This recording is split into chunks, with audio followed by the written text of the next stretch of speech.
नमस्ते दोस्तों, स्वागत है आप सबका सरकारी परीक्षा के यूट्यूब चैनल पे। और इस नए हफ्ते में फिर से हम शुरुआत करेंगे नए जोश के साथ। हर दिन का करंट अफेयर्स यानी कि हाल फिलहाल में घटे हुए घटनाओं को in the form of multiple choice questions, जैसा कि हमारे एग्जाम में पूछे जाते हैं। तो आशा करता हूँ आप सब अच्छे होंगे, खुश होंगे और आपकी पढ़ाई लिखाई जो है वो सही दिशा में चल रही होगी, आपकी एग्जाम की प्रिपरेशन सही दिशा में चल रही होगी।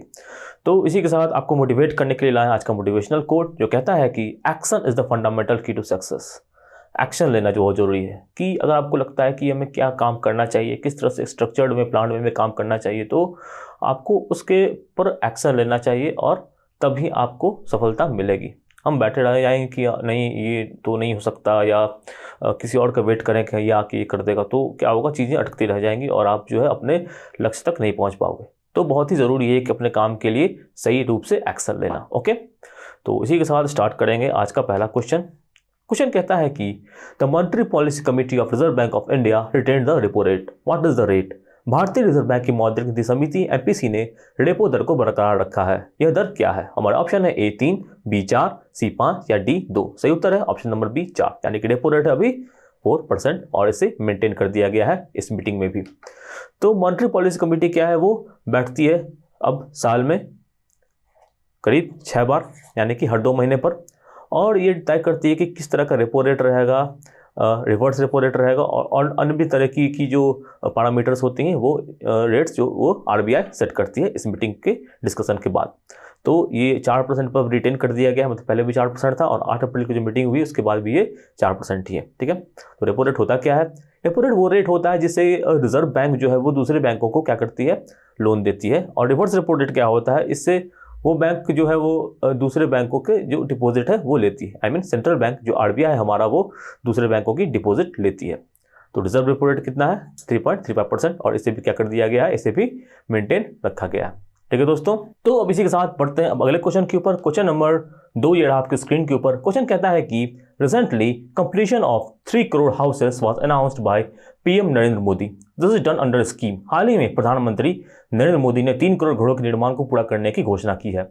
यह डैश योजना के तहत किया गया है, मतलब किस योजना के तहत किया गया है ये आपको बताना है ऑप्शन देख के।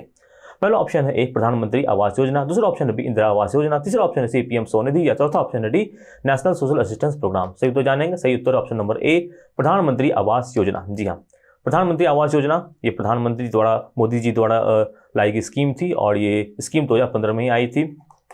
इसके तहत क्या है कि जो लोगों को पक्का मकान देने की बात की गई थी और इसने अभी तक इस योजना के तहत 3 करोड़ पक्का मकान दिए जा चुके हैं। इसमें से 2.52 करोड़ जो है वो गाँवों में बने हैं और जो 58 लाख घर हैं वो शहरों में बने हैं। तो दोनों जगह का डाटा यहाँ पर दिया हुआ है।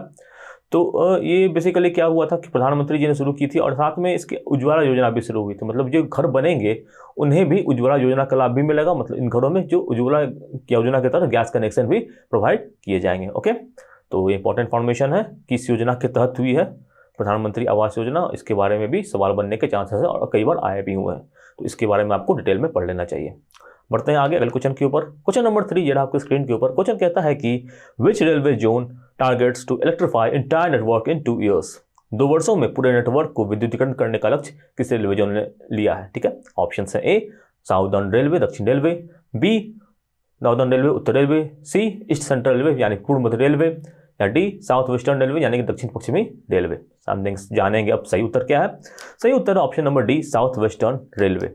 तो साउथ वेस्टर्न रेलवे ने क्या किया, टारगेट लिया है कि 2023 अभी चल रहा है, 22-23 चल रहा है, तो 2024 तक ये क्या करेंगे कि जो अपने पूरे नेटवर्क है उसको इलेक्ट्रीफाई कर देंगे। 91 ट्रेन इनके अभी भी चल रहे हैं इलेक्ट्रीफाइड में, और इनका लक्ष्य है कि पूरी तरह से इलेक्ट्रीफाई किया जाए। इससे क्या होगा कि प्रदूषण भी कम होता है और जो डिपेंडेंसी है ऑन कोल एंड पेट्रोलियम में थोड़ी सी कम हो जाती है, क्योंकि डीजल की जो से भी चलते हैं ट्रेन। और भी इलेक्ट्रिफिकेशन का मतलब ये भी होगा कि बाकी की जो चीज़ें हैं, ये कि स्टेशन वगैरह, इनको भी ये इलेक्ट्रीफाई पूरी तरह से ये कर देंगे। ओके, तो इसका हेडक्वार्टर कहाँ है? इसका हेडक्वार्टर हुबली, और इसके हेड कौन है? इसके हेड है संजीव किशोर। ठीक है, साउदर्न वेस्टर्न रेलवे के हेड है संजीव किशोर और ये हुबली में स्थित है इसका हेडक्वार्टर। इसी के साथ बढ़ेंगे अगले क्वेश्चन के ऊपर। क्वेश्चन नंबर 4 ये कहता है कि what is the name of first India made civil aircraft. Bharat का पहला निर्मित नागरिक विमान का नाम क्या है? ऑप्शन है ए एयरबस A220, बी डॉर्नियर 228, सी क्रिस्टन ईगल, या डी डियोस्टर। सही उत्तर जानेंगे। सही उत्तर ऑप्शन नंबर बी डॉर्नियर 228। ये HAL के द्वारा बनाया गया विमान है, हिंदुस्तान एरोनॉटिक्स लिमिटेड HAL के द्वारा बनाया गया विमान है और इसे खरीदा है अभी एयरलाइंस एयर नाम के कंपनी ने और ये डील हो चुकी है। तो ये इंडिया में बना हुआ पहला सिविल एविएशन का जो विमान है वो है, मतलब सिविल एविएशन का मतलब कि जिससे यात्री ट्रैवल करते हैं, तो ऐसा ये भारत में बना हुआ पहला विमान है और इसे एयरलाइंस एयर ने अभी हाल ही में खरीदा है। ओके, तो 17 सीटर नॉन प्रेशराइज्ड डोरिनर जो है एयरक्राफ्ट है, उसमें एक AC केबिन भी है और ये नाइट ऑपरेशंस के लिए भी तैयार है, मतलब रात में भी ये उड़ान भर सकती है। ओके, तो इसी के साथ बढ़ेंगे अगले क्वेश्चन के ऊपर। क्वेश्चन नंबर 5 ये आपकी स्क्रीन के ऊपर। क्वेश्चन कहता है कि UP government signs MOU to set up the medical college with Shri Siddhi Vinayak trust to open medical college at which places. UP सरकार ने किस स्थान पर मेडिकल कॉलेज खोलने के लिए श्री विनायक ट्रस्ट के साथ समझौता ज्ञापन पर हस्ताक्षर किया है। हमारा ऑप्शन है A Maharajganj, B Lucknow, C Kanpur या D बरेली। जान लेंगे सही उत्तर। सही उत्तर है ऑप्शन नंबर A महाराजगंज। जी हाँ, महाराजगंज में क्या हुआ है कि एक जो MOU साइन किया गया है for a new medical college. तो ये किसके साथ किया गया है? ये सिद्धि विनायक ट्रस्ट है एक बरेली में और शांति फाउंडेशन ट्रस्ट है महाराजगंज में। इन दोनों के साथ कोलैबोरेशन करके ये खोला गया है महाराजगंज के संबल इलाके में। ठीक है, तो ये नया मेडिकल कॉलेज खोलने की बात की गई है और ये जो है वो CM योगी आदित्यनाथ के साथ प्रेजेंस में ये MOU को साइन किया गया है। तो यूपी के एग्जाम्स के लिए भी काफ़ी इंपॉर्टेंट न्यूज़ है, कहाँ किस तरह के मेडिकल कॉलेजेस खुल रहे हैं और इनमें किनका हाथ में किनके जो पार्टनरशिप्स के साथ ये खोला जा रहा है। ओके, तो बढ़ेंगे अगले क्वेश्चन के ऊपर। क्वेश्चन नंबर 6 ये आपके स्क्रीन के ऊपर। क्वेश्चन कहता है कि jet star announces virtual interline partnership with which airlines. Jet star ने किस एयरलाइंस के साथ वर्चुअल इंटरलाइन साझेदारी की घोषणा की है। हमारा ऑप्शन है A SpiceJet, B air Asia, C Indigo या D एयर इंडिया। जान लेंगे सही उत्तर। सही उत्तर है ऑप्शन नंबर C इंडिगो। तो ये हुआ क्या है कि इंडिगो के साथ जेट एयर स्टार ने इन्होंने एक साइन किया पार्टनरशिप। ये वर्चुअल पार्टनरशिप है जिसके तहत क्या हुआ कि जो इन्हें जो है जो टेक्नोलॉजी है इंडिगो की रिगार्डिंग टिकट कटाने का या इस तरह का कुछ भी, वो जेट एयरवेज को भी सप्लाई की जाएगी और टेक्नोलॉजी कौन बनाता है? डोपअप बनाती है। The integrated booking engine allows customers to select flights and purchase both bundled and unbundled ancillary products with customers connecting between international flights, providing with seamless passenger and baggage transfer। मतलब कि जो baggage transfer होता है या travellers की जो transfer होती है, मतलब लोगों की जो आवागमन होती है, उसके तहत जो टिकटिंग है या अन्य तरह की जो टेक्निकल सुविधाएं हैं वो इंडिगो जो यूज़ करता है वो अब जेट एयरवेज को भी जेट स्टार को भी प्रोवाइड की जाएगी। ओके, तो ये इंपॉर्टेंट न्यूज़ है क्योंकि एक इंपॉर्टेंट टाइप है in the sector of civil aviation. और इंडिगो के CMD कौन है? रोनो दत्ता। ठीक है, और इनको का हेडक्वार्टर कहाँ है ये आप बताएं कमेंट सेक्शन में। इसी के साथ बढ़ेंगे आगे अगले क्वेश्चन के ऊपर। क्वेश्चन नंबर 7 ये आपकी स्क्रीन के ऊपर। क्वेश्चन कहता है कि on which day army ordinance Corp celebrated it's 247th raising day. सेना आयुध रोग ने किस दिन अपना 247वां स्थापना दिवस मनाया है। हमारा ऑप्शन है A 11 April 2022, B 5 April 2022, C 9 अप्रैल 2022 या D 8 अप्रैल 2022। 11 अप्रैल 2022, 5 अप्रैल 2022, 9 अप्रैल 2022 या 8 अप्रैल 2022। जाने का सही उत्तर। सही उत्तर है ऑप्शन नंबर D 8 अप्रैल 2022। यानी 8 अप्रैल 2022 को सेना आयुध कोर यानी आर्मी ऑर्डिनेंस कॉर्प ने अपना 247वां स्थापना दिवस मनाया है। Okay, army ordinance Corp is celebrating 247th raising day जैसा कि इस न्यूज़ में था और 8 अप्रैल 1775 में इसका फॉर्मेशन हुआ था, establishment of board of ordnance, यानी तभी अंग्रेजों की सरकार थी, उन्हीं के दौरान इस जो संगठन है इसका गठन हुआ था। इसके लेफ्टिनेंट जनरल कौन है? RKS Kushwaha, director general of ordnance services. Lieutenant general RKS Kushwaha कौन है? Director general of ordnance services. ठीक है, तो अब ये काम क्या करती है? जो भारतीय सेना है उसको किस तरह की लॉजिस्टिक्स चाहिए, किस तरह का सामान कब और कैसे पहुंचाना है, इसकी देखरेख का काम कौन करता है? इसकी देखरेख का काम करता है आर्मी ऑर्डिनेंस कॉर्प्स। तो काफ़ी इंपॉर्टेंट योगदान होता है इसका इंडियन आर्मी में और इसीलिए इस डे को भी काफ़ी सम्मान के साथ सेलिब्रेट किया जाता है। इसी के साथ आगे बढ़ेंगे अगले क्वेश्चन के ऊपर। क्वेश्चन नंबर 8 ये आपकी स्क्रीन के ऊपर। क्वेश्चन कहता है कि which ministry has recently constituted promotion task force for animation, visual effects, gaming and comic AVGSC। हाल ही में किस मंत्रालय ने एनिमेशन, विजुअल इफेक्ट्स, गेमिंग और कॉमिक्स AVGSC के लिए प्रमोशन टास्क फोर्स का गठन किया है? हमारा ऑप्शन है A गृह मंत्रालय, B ministry of science and technology विज्ञान और प्रौद्योगिकी मंत्रालय, C मिनिस्ट्री ऑफ इंफॉर्मेशन और ब्रॉडकास्टिंग सूचना और प्रसारण मंत्रालय या D मिनिस्ट्री ऑफ कम्युनिकेशन यानी कि संचार मंत्रालय। जानेगा सही उत्तर। सही उत्तर है option number C ministry of information and broadcasting. ठीक है, ministry of information and broadcasting जो है इन्होंने जो है एक टास्क फोर्स बनाया जो कि प्रमोट करेगी एनिमेशंस को, विजुअल इफेक्ट्स को और गेमिंग एंड कॉमिक्स को। मतलब इस सेक्टर में भारत में किस तरह से इसको सेक्टर को बढ़ावा दिया जा सकता है, इस तरह में किस तरह रोजगार पैदा किया कर सकते हैं या कैसे इसकी ट्रेनिंग्स वगैरह हो सकती है, इसके बारे में ये टास्क फोर्स का गठन किया गया है। ओके, तो ये किस गवर्नमेंट मिनिस्ट्री के अंदर किया गया है? Ministry of information and broadcasting के अंदर किया गया। सबसे इंपॉर्टेंट बात। ओके, इसका अनाउंसमेंट जो हुआ इसके रिगार्डिंग वो यूनियन बजट 2022 में किया जा चुका है। यूनियन बजट 1 फरवरी को पेश हुआ था, उसमें इसका जिक्र किया गया था कि इन चीज़ों को हमें बढ़ावा देना है। Okay, it is recommended ways to realise and build domestic capacity for serving India's market and global demand. यानी कि ग्लोबल डिमांड में इसकी जो बहुत ही इंपॉर्टेंस है कि विजुअल इफेक्ट्स की, अच्छी अच्छी ग्राफिक्स की, अच्छी अच्छी एनिमेशंस की, इनकी डिमांड्स बढ़ रही है और इस सेक्टर में भारत किस तरह से सर्विसेज प्रोवाइड कर सकता है, इसके बारे में भी ये टास्क फोर्स का गठन किया गया है। तो इसे बताया गया कि 90 दिनों में इसे अपनी पहली रिपोर्ट सबमिट करनी है। ओके, और इसके हेड कौन है? जो आईबी के सेक्रेटरी के हेड है वही इनके हेड है। ओके, और आप कमेंट सेक्शन में बताएं कि ministry of information and broadcast के मंत्री अभी कौन है, या आप जरूर बताएं, इनके बारे में पढ़ें।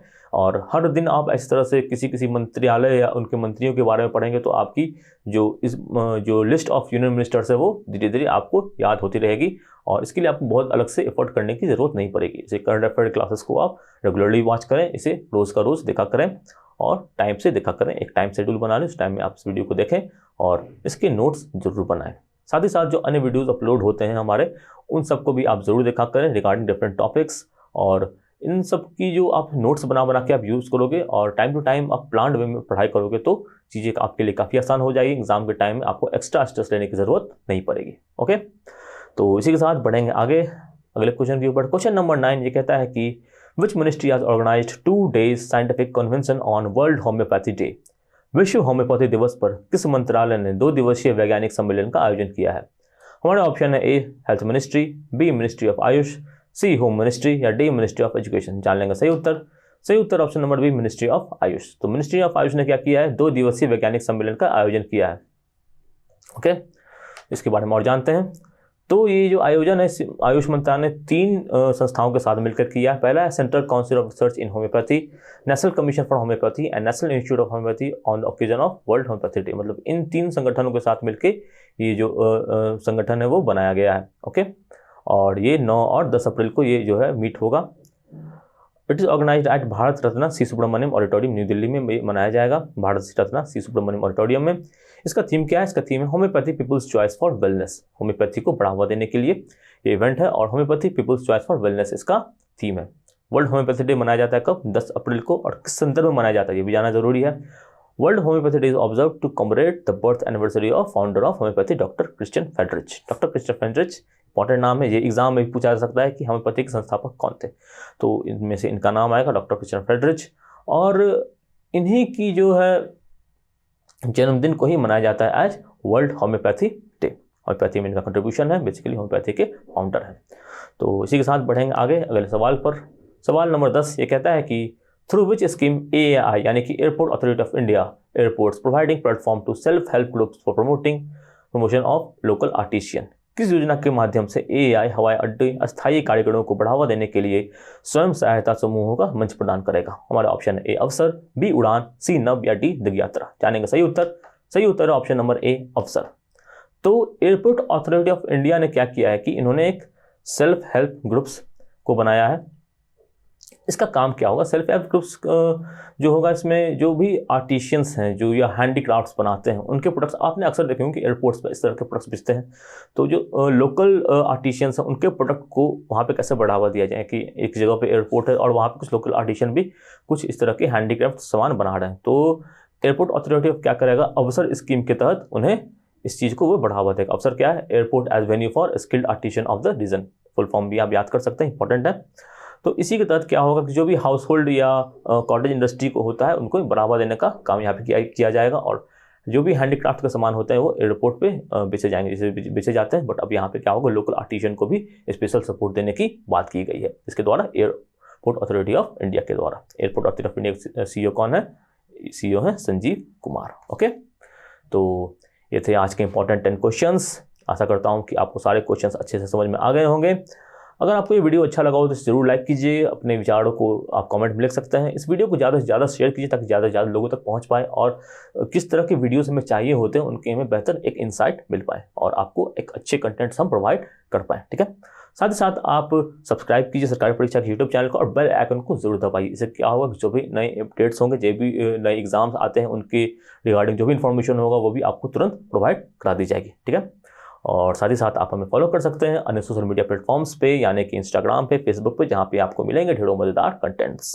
तो इसी के साथ खत्म करते हैं आज के सेशन को। Have a nice day, bye bye and thank you.